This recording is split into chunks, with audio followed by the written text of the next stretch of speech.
দেখো বন্ধুরা, আজকে অনেকগুলো হনুমান একসাথে এসছে। ওদের জন্য আমি কলা নিয়ে এসেছি, খেতে দিচ্ছি। ছুঁড়ে ছুঁড়ে দিচ্ছি, কেননা আমার খুব ভয়ও লাগছে, আবার দিতেও ইচ্ছা করছে। এবার ওরা সব দৌড়ে দৌড়ে ওই সাইড থেকে আসছে, দেখেছো? সবাই বলে নাকি পশু পাখিদের সেবা করা ভালো, কিন্তু আমি তো সেই হিসাবে না। আমার খুব ভালো লাগে পশু পাখি, শুধু সেবা কেন, আমার পুষতেও খুব ভালো লাগে। যাই হোক, দেখো একজন এপাশ দিয়ে আসছে, ওপাশ দিয়ে আসছে, এরা নিচে বসে খাচ্ছে, উপরে বসেও খাচ্ছে, সব জায়গায় ভর্তি করে রেখেছে। এই যে আরেক গাছের পিছনে লুকিয়ে লুকিয়ে খাচ্ছে, যদি ওর থেকে কেউ কেড়ে খেয়ে নেয়। এমনিও মানুষে বলে নাকি, বা আমরাও শুনেছি, হনুমান বা বাদরের আরেকটা রূপ, মানে বজরংবলী খুশি হয়। রূপ ঠিক না, বজরংবলী খুশি হয়।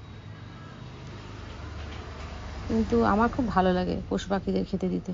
এমনিও গাছপালায় ফল টল তো সেরকম পাওয়া যায় না, যার জন্য ওরা অভুক্তই থাকে, ওই জন্য একটু দিই।